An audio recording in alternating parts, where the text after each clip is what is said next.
Hello, and welcome to another episode of the AgNext podcast. We're always excited to tell you about what's next from AgNext. Today's episode, we have an exciting conversation with Dr. Nate DeLay, focused on the value of farmland data. Let's get into it.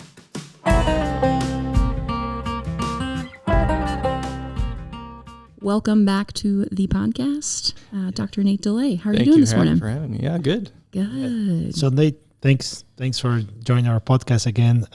Our pleasure to have you here. So this we want to talk about today most about a recent publication that you had on the value of farmland and in rental markets. The first question is, can you tell us more about farmland data? How is that collected and the different meanings of this farm data that's being collected today? Yeah, so in the cropping world, a lot of the equipment nowadays is equipped with sensors, different ways to collect equipment speed, application rates, things like that. And they're collecting information on soil and using that to inform better decision making. And hopefully by doing so, that data can generate greater productivity. So you can either produce the same amount with less inputs, or you can produce more with the same amount of inputs. So the promise of farm data is that it enhances decision making and it leads to more productivity, more profitability. So most of these farmland data are data that's being collected by like those technologies that they're using, but also there are things like soil testing and other things. So not only on a device that's being placed in the tractor, but also the things that the farmer is using to enhance productivity at the farm level, right? Yeah. So there's multiple layers. The sort of the standard, when you think about farm data, the standard type is yield monitor data, which tells you how much is your field producing on a grid by grid basis. So instead of looking at the average productivity for the field as a whole, you can get a sense of where the most high performing areas of the field are and the low performing areas of the field are, and you can manage your inputs on that basis. You can layer that with things like soil test data and your seeding application rates and all that kind of stuff. So there's a number of different types of data that a farmer might be collecting, and the way that they use that will vary. They might be using some sort of a cloud-based software application that's going to give them like a prescription map, for example, how much nutrients to put in where on your field and that sort of thing. Or it could be more just kind of the farmer's sort of knowledge, and it's a tool that's used for that. But there's kind of this, there's the data piece, and then there's the decision-making piece, and that the combination of those two leads to the output. And then you have like, you mentioned the parcel level, which might be like a specific field on the farm, and there's also the farm level data, right? So they're different a little bit. Some it's a big overview, the other one is going deep and potentially take a decision on that specific field, something like that, right? Yeah, and even within a parcel. So the other thing that you mentioned is like a non-rival, meaning like multiple parties on the data, right? It's like, so why is that valuable in this space? Yeah, so if you think about farm data as an economic good, we usually try to place goods in somewhere on the spectrum of private goods versus public goods. So on one end of the extremes, a totally private good is something that I own myself. If I have it, you can't access it. I can exclude anybody from accessing it. So the price that is associated with that is going to be totally a function of those factors. On the other end, you have what are called public goods. And the best example of that is national defense. Like if the government is providing defense, everybody has access to it. My ability to be protected by the U.S. Navy doesn't affect your ability to be protected by the U.S. Navy. And once it's been provided, no one can be excluded from the benefits of that good. Okay. So the two pieces in a public good is rivalry. If I have it, you can't have it. And excludability. Once it's been provided, can you limit the number of people that can access it? Oh, interesting. So if you think about data and where it falls on that spectrum, for the rivalry piece, it's clearly non-rival, right? If I'm using an Excel sheet with data, that doesn't prevent you from using a copy of that to do your own analysis, right? So we could be separately using the same good for different ends. Mm-hmm. The excludability piece is where it's a little bit unclear. So if it were to be a totally public good, we would have to have a case where I can't, once I've generated this data, I can't limit anybody's use of it. Mm-hmm. But if you have, like I mentioned, these cloud-based software platforms, you can store it there and you can have certain covenants on who can access that data and who the company can share it with. So there's some degree of excludability that goes along with that. And so given that data has this non-rival feature and it's got some degree of excludability, it's usually literature has kind of come to the conclusion that it's what's called a club good. So where you, interesting. Where you kind of have to you have to be part of this. You have to be a member within the club, so to speak. Mm-hmm. Maybe you have. Is that like just somebody who has some invested interest in the data, or? Yeah, maybe you're like a service provider that works with one of these software programs, and the agreement is such that that software company can share this data with you, and you can use that to inform your agricultural products or something like that. Mm-hmm. But anybody outside that agreement can't access the data. Okay. So there's excludability outside the club, but within it there's not excludability. Interesting. Is this something that's in place today, or this is something that the literature has come like, okay, this is something that we probably should implement, or are people actually doing this club good, and how is that, how to have access to that agreement? So functionally, this is kind of how the ag tech ecosystem works right now. And this is true of any data, any kind of data that you as a consumer might generate, the data that we have through our phones. There's a data agreement that whether we're aware of it or not, we've agreed to have. Yes. That thing that you're like scrolling through really fast and you're like, yes, I agree with all the terms and conditions. Right. Yes. Within that are the terms and conditions of the excludability of your data. Okay. And it might be very loose. The company can share with whoever, whenever, for whatever reason, or it could be very limited where you have to approve and there's only certain things that they can do with it. So in terms of the excludability piece, there's a range of degrees. Nate, you cited how precision agriculture has grown with a lot of investment. It sounds like to the tune of $52 billion in kind of ag tech startups. Can you tell us a little bit about some of those types of ag technologies and just a little bit more about that? It seems like it's a booming space. It is. Yeah. And this is true in the crops world as it is in the livestock world. There's just a lot of interest in data and technology, and the hope being that we can improve the sustainability of the agricultural industry and improve the productivity for producers. So there's kind of the within the farm gate types of technologies that are coming out, and there's a range of different things. A lot of them are trying to provide tools to make better decisions on the farm and to conserve resources. One of the biggest ag tech companies to be purchased was a company called Blue River. They got bought by John Deere a few years ago. Oh, okay. And they do precision weed control. So you can target weeds specifically without doing a broadcast application, and you can dramatically reduce the amount of crop protection chemicals that you're using on the farm. So that's a really obvious kind of tangible case where this is happening. Others are more like, we're going to provide satellite imagery, we're going to provide soil information to inform better decisions, but the degree to which that affects the productivity might vary depending on how you use the data. Yeah. So there's a lot of activity within the farm gate. And then there's stuff that we would call ag tech that kind of follows from that, whether it be traceability, whether it be things for consumers to be better aware of. But yeah, in general, there's a lot of interest in data and technology. What are the greatest or the biggest challenge that those companies have, or like we were joking before we started recording, like, are we ready to be able to manage all of that data? Like are we ready a lot to of information. To be able to handle all of those ag techs? I mean, like you said, they're really cool ideas. How do you see is the producer ready to implement those technologies already? Or like, I mean, it's hard because if we think that they are not ready, we're never going to move forward, right? But like, how do you see that? Like, do you think that are we processing the amount of data that we are collecting right now?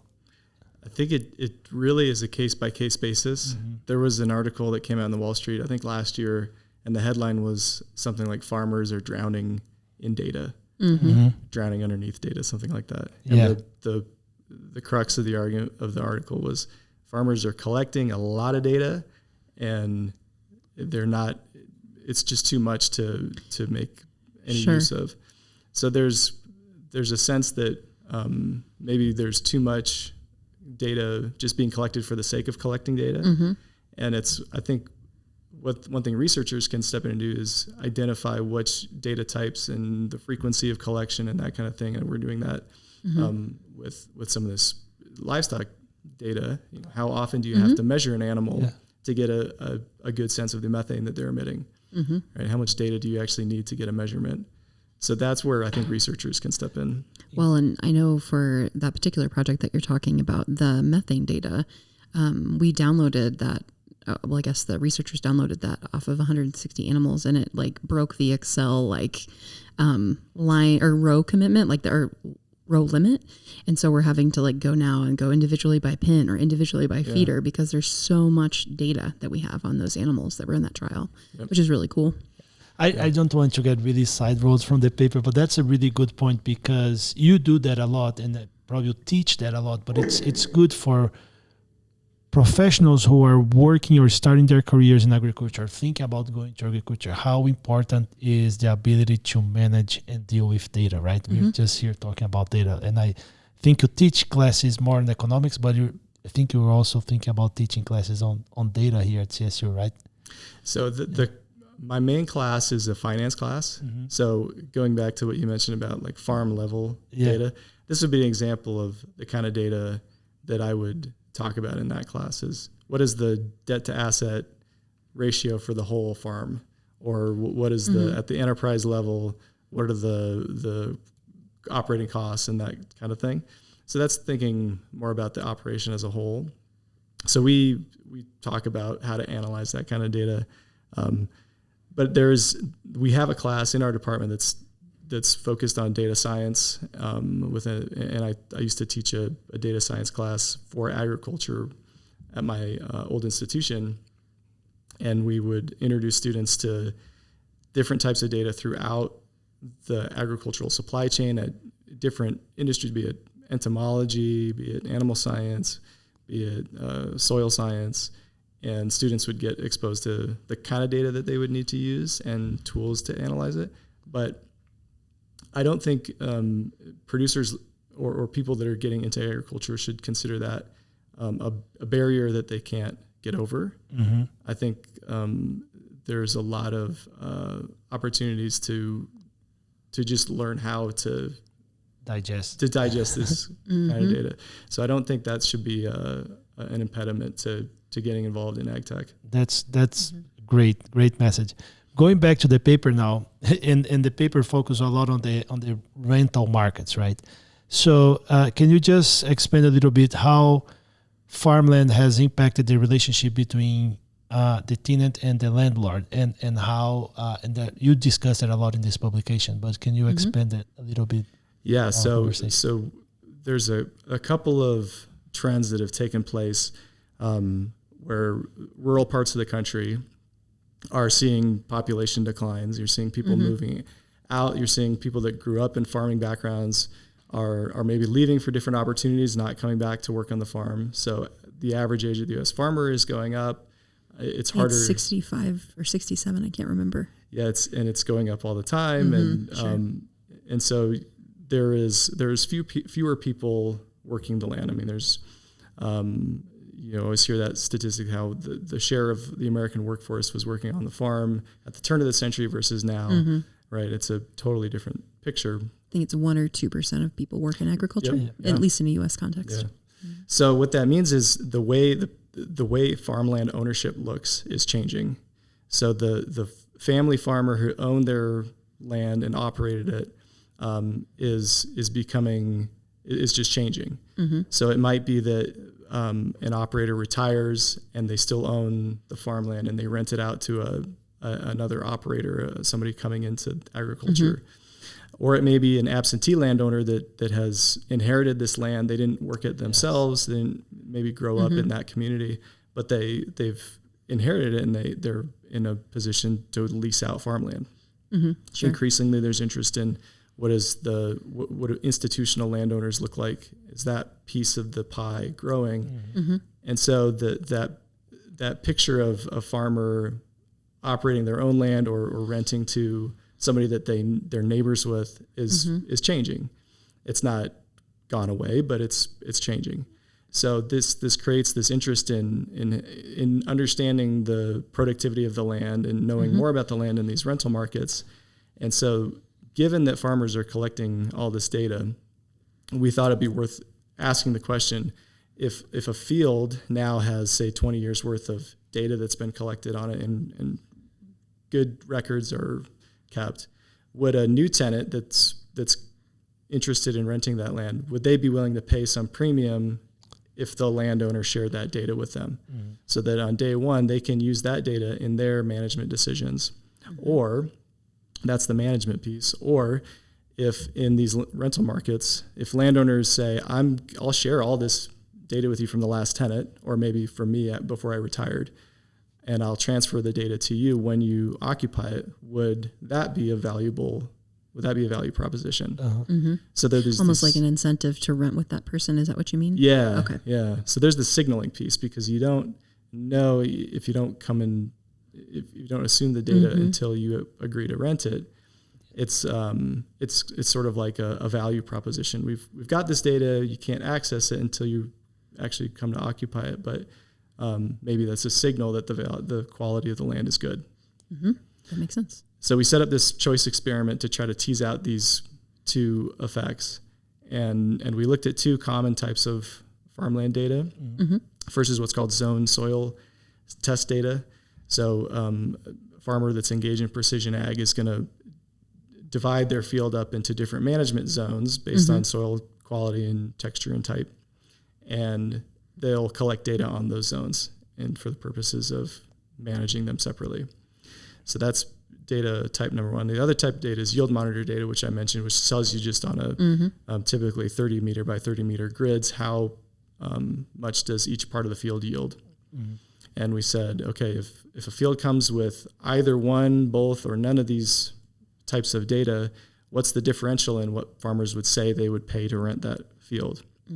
So using some statistical techniques, we can back that out.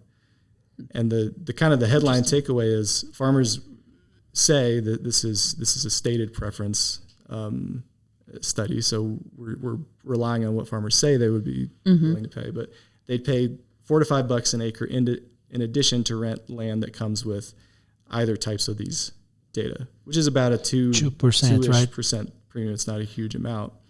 But then when you get into the characteristics of the field that might change the willingness to pay, that's where we start to try to compare this management versus signaling effect. That makes sense. Yeah, and we were just actually talking about the willingness to pay here. So I'm wondering, what did you find in your data set? What were the main differences in their willingness to pay for rental land? Like, was there anything in particular that was like, yes, consistently this came up, or consistently this was not of interest? So one of the attributes that we put in addition to these data pieces was whether the field was drained using tile drainage. Oh, interesting. So because of the sample being in Midwestern corn and soy producers, tile drainage is a really important technology, and it allows the producer to manage the water holding capacity of the field, and so you don't have these cases where too much water accumulates, and it can drain out. And in those cases, farmers would pay about $14 an acre in addition to occupy a field that already comes with drainage, so that they don't have to install it themselves. Okay. But is that a physical implement, or is that's not only data, right? It's something it's already there. Yeah, right. So it's a pretty simple. They're just basically tubes that are dig a trench, install these tubes, and and that it's kind of simple technology, but very, very valuable. Yeah. The Midwest would not be the Midwest. major Corn crop. Belt. Yeah, it wouldn't be the Corn Belt without the ability to drain those fields. So those, they were paying up greater premium than the ones without this drainage, right? Right. Yeah. And those producers, were they having different willingness to pay than the others if they were getting the data from that land or not? So that's interesting. We didn't look at the association between those two pieces. So when you create these choice experiments, in order to keep the number of fields that a farmer has to evaluate sort of manageable, you kind of have to limit what features are you going to interact. But what we did interact was how we had two cases of a soil map. And in one field would have a map that looked very highly variable, a lot of different soil types, a lot going on within the field. And the other map would be more like two soil types, and it was more uniform. So this soil variability factor, we would assume that would change how valuable farm data was, because if you have a lot going on within the field, then having that kind of yield monitor data would be useful. So that has some impact depending on the data type. The other thing is the quality of the field that we either revealed or did not reveal in the description of the field.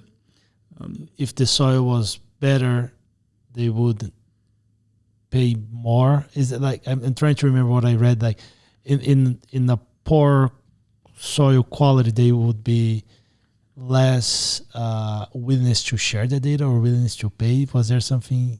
Yeah. So the really interesting result from this was, if you take that soil data piece, and if you say this field comes with the soil testing data it's been collected over 5 years, and it'll show you the different soil types at a really good quality data, and you don't reveal anything about the quality of the field itself. So you don't know if it's going to be high yielding, low yielding, or anything. We just leave that unknown. In that case, farmers associate a premium with that kind of zone soil data.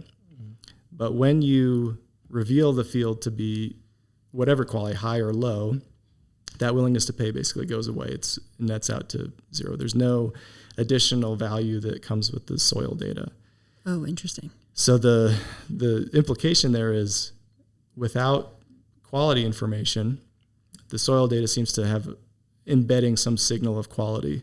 It's sort of absorbing that quality piece. But if you sort of reveal your cards, that value goes away.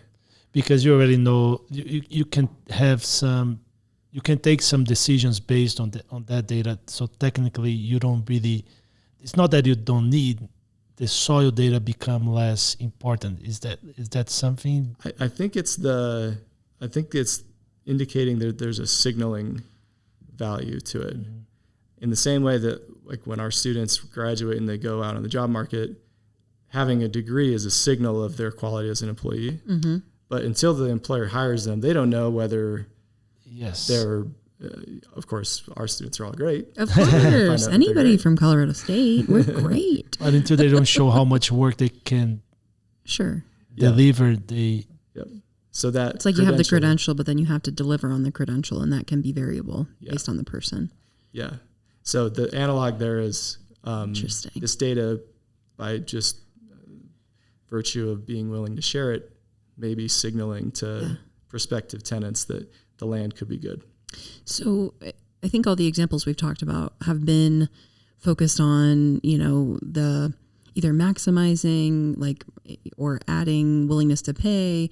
So I'm curious, did you talk about the reverse of this in any way? So let's say you've got a farmer who wants to rent a piece of land. They're asking X number of dollars, but then they see the data set and they're like, JK, I don't really want to pay that much. Have you seen any tension there in the data that you found, or just as you're having conversations with colleagues? Yeah, that's a really good question. And I don't know how that dynamic would work on the other side. But it's like with the used car market, you could buy a lemon and it could be a junker, or it could be a great reliable car. Sure. And but if you have the Carfax, and you share that with potential buyers, then that changes the whole. They may have a different approach to how they want to negotiate that vehicle. Exactly. So it might be interesting in a land rental market too. If you have a bad car, you're willing to share the Carfax. Yeah, exactly. Like your willingness to say, oh, actually that back, 20 acres doesn't produce too much, right? But the rest of it, or whatever it is, right? Yeah. And that's a great question. Like it comes like to our next question, which is a kind of this gray area of data. They're like, why is it important to establish property rights? Like, because then we may get into this debate, like, oh, I can access your data and I can see that your farm, so I'm not actually going to pay how much you're asking me. Like, so can you just expand a little bit, like why you as economists and in this research, why do you think it's important to establish these property rights of the data that's collected on farm? Good question. So property rights are a huge thing in economics, because if we believe that resources flow to their highest value use, that assumes that somebody owns the thing and ownership can be transferred to the next higher value user. So if there's imperfect property rights to land where I don't know exactly where my field ends and yours begins, it changes how I invest in my property. Changes how I use it, changes my willingness to sell or under what conditions I'm willing to sell it. So property rights are a fundamental prerequisite in order to have economic exchange. So if we think about data as going to its highest value use, be it a farmer using it or sharing it with a technology company, or even selling it outright to some user that might be interested in that, you have to establish the property right to the data. Who owns it, and therefore can they sell it to whom? And with data, it's really not clear where those property rights, what they look like. So we talked about non-rivalry before. That creates a challenge, because if I can make a copy of my data and any number of people can be using it, it's really hard to say that I have the exclusive property right. I could write a contract that says who I can share it with and what they can do with it. But the fact remains that there's an unlimited number of users that could potentially be accessing that data. So given the non-rival feature of it, it makes it a challenge for ag data. And there's been some survey work. I think the Farm Bureau did a survey asking farmers, do you think you own your data? Or who do you think you own your data? And a lot of farmers had no idea. They just didn't know. And the same is true of us with any of the technologies we use. You ask people if they own their cell phone data, maybe. We may think we do, but actually, or maybe we think we do, and we. Yeah, sometimes that's why I'm thinking about what's being sold on the back end. And I know it's been a few, I think maybe a year or so ago, or maybe longer than that. But now when you install an app on your phone, there's a request on, if they can access your data or whatever. So I feel like it's maybe more relevant in people's lives than they realize. Yeah, definitely. Yeah. So property rights are important, and then it's not something that people are really thinking. So getting back to the farmland example, it's not like we've seen a lot of these cases where in a rental agreement, landowners are putting in a data use clause in the rental agreement. That's not happening yet, but it might happen in the future if, going back to what land ownership is going to look like, if that becomes more institutional and data is common, Well, we were talking about the virtual fence, for example. Like, is that a good example of this scenario? Who owns the data that's being collected on those cows that are that has a collar, virtual fence collar? That's a very good question. If it's your own land and you've set up your own virtual fence boundaries and you're tracking your own cattle, that's pretty clear example. But if you're working with a sustainability company that wants to generate ecosystem services, there's some kind of carbon credit for the use of the tool or whatever. Right. Right. And they cost share the cost of the towers or the collars or something like that. Maybe that question will come up about who owns the data and what can that that organization do with it. And then the public lands question is really right, grazing on public lands. really important, because the benefits of using something like virtual fencing on public lands is pretty clear, right? Yes. You can section off riparian areas. You can manage for wildfire prevention. You can reduce livestock conflict. We know all those benefits.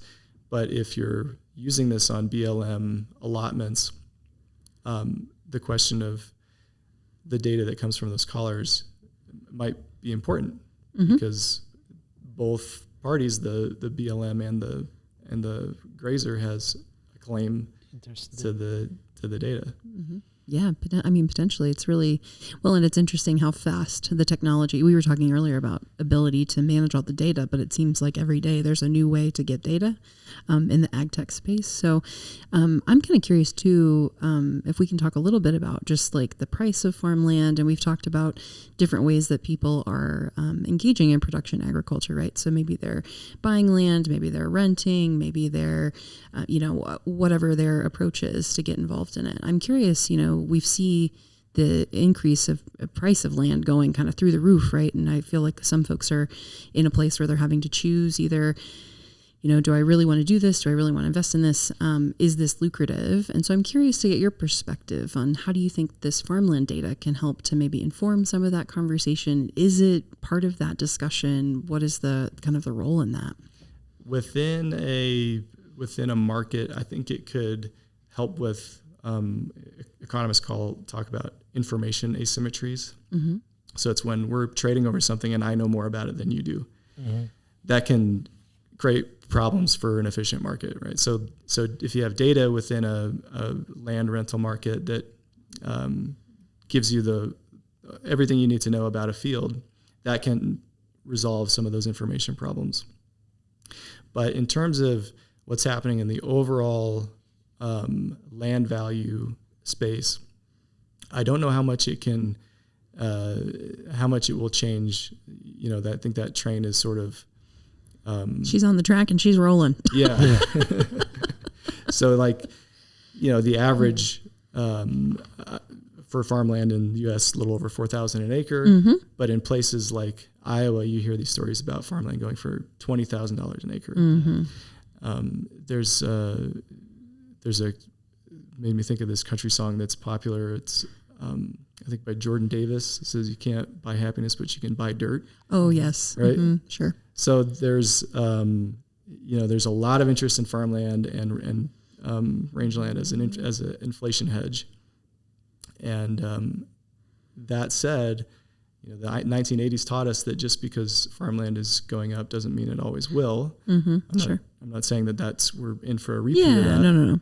But with interest rates being what they are, there could be some. We're back in that kind markets. Of range, right? In terms of what were interest rates in the 80s? 10%, 12% or something. Double digits. I was just thinking about if you were buying a house during that time, it's more similar now than different. I would say in terms of interest rates and stuff like that, right? Yeah. Which kind of brings back like a question about like connecting to social sustainability, right? Like, so with this price land and this challenge in becoming a farmer, I would say, or high prices of farmland, like where do you see, how is the social sustainability impact on this farmland price and data and everything? And are we like, do we risk to lose farmers? Like, or how? I think in some of your publications you've talked about consolidation and like, are people losing, like, going to sell their farms? Do you think they're going to rent their farms? Where do you see the future when we talk about social sustainability and keeping farmers, keeping producing feed? I would say, what do you think about that? Well, the trends that have happened, I would expect them to continue, and that's a greater amount of consolidation. The exception to this is, so this is true across pretty much every sector of the ag supply chain, be it producers, processors, retailers. The one exception is at the cow-calf level with in beef cattle production, which is there's some unique things that make that the case. But for most of the rest of the production ag space, there's going to be more consolidation. And we talked about land values. If you're getting into farming and you want to buy a farm, that $20,000 an acre, that's an outlier, but sure, of course. But nevertheless, it's a huge investment, and then you have to have the equipment, you have to have the labor, you have to have the institutional knowledge. So what that leads to is all the cool new ag tech that you can afford. No, exactly, just kidding. Right. So that leads to the big producers expanding, the ones that are maybe on the margins of if they're not particularly big or they're not profitable and you can't weather those commodity price drops. The big will get bigger, and that's and that comes with a lot of implications for rural communities. For sure. Yeah, and is there anything that collecting the data, the farmland data, could help or could I don't know? That's an interesting question. Like influence that. That's It could in terms of productivity. There insofar as that data leads to better decisions, those decisions lead to greater profitability. It could potentially make a producer more competitive. The other piece, though, is there is a scale economies aspect to data, just like everything else with agriculture. So scale economy says if you're going to invest in a new piece of equipment, that upfront cost is more cost advantageous if you can spread it over a larger number of output or a larger number of acres. Yep. So with data, if you have a lot of land with a lot of variation going on in it, and the differences in managing those pieces of land,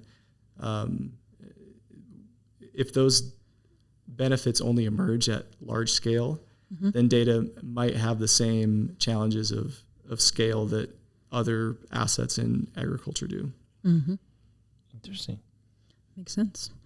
I'm curious if we can talk a little bit about, how I'm going to kind of skip down because I have a question. I want to ask this question here at the end, specifically for farmers and producers. What can they do to contribute their information and provide data to folks like yourself, right, that are able to look at some of this data that they've collected and offer some different insights? Yeah, that's a great question. Because researchers, we really rely on good quality data from the people, our stakeholders that matter to inform good research. But of course, privacy concerns sure and everything go along with that. So being clear about for the researchers, being clear about how data gets used and what can be done with it is super important. We go through these things called IRBs, and that just to make sure folks know exactly what they're getting into, what you're planning to do with the information. Yep. Right. Yep. And then producers, if they have these kinds of concerns, voice them. We need to know what challenges producers are facing. So I would say there are challenges, but there are a lot of benefits too of having a data sharing agreement, and then just being really vigilant about what your service provider does with your data. It might involve having to read a lot of fine print, but don't scroll quickly, like I mentioned before. Yeah, read it all the way. There's an organization called Ag Data Transparent, I believe it's called, and they have a list of covenants that an ag tech company can, if they agree to all these things, they can be sort of have the seal of approval that they're protecting farmers' data. That's great. So there are organizations out there they're working on that. Oh, that's great. That's awesome. What other questions? I think I'm going to tell our listeners to go and read. Go check the paper out. It was very interesting to me to read that and think about farm data, how it's collected, and learn and like we were talking, even think about how we are generating data in our lives every day.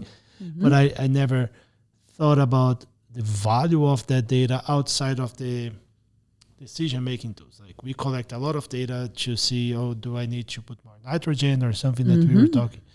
But like, we don't know what else could we be doing and how to share that data or what is the value of that data. So this publication really made me think about this in the farm level. Like we do a lot of research, collecting a lot of data, and we cannot even analyze our own data that we are collecting today. But it's interesting. I just encourage our listeners to go to the website agnext.colostate.edu and awesome. Check on the publications, in the economics section. There's a lot of publications there. Not only this one, but Nate also has another one talking about data, right, Nate? In the Farmland. Right. Yeah, I'm thinking more about the legal and the economic implications of farm data as a good, and we in that paper we get into more of the theoretical stuff, but I think there's some useful bits in there too. But I think we to me it was really interesting to learn about this, and having Nate here, it's a pleasure. So so I don't know if there's anything else that you want to mention about this publication, Nate, about data, farm data. No, I think we've covered it. We're looking at thinking about these issues in the virtual fencing space as well. So hopefully we'll have some work coming out that in the near future. Well, perfect. Well, thanks again for joining us, Nate, and thanks again to our listeners for joining us. We always appreciate you joining us for the agnext podcast. Don't forget to follow us on social media, Twitter, X, LinkedIn, and Facebook. And then also, if you have any feedback for us, we'd love to hear from you. Feel free to email us at agnext.colostate.edu. And if not, we'll wait and hear from you next time, where we're always excited to tell you about what's next from agnext.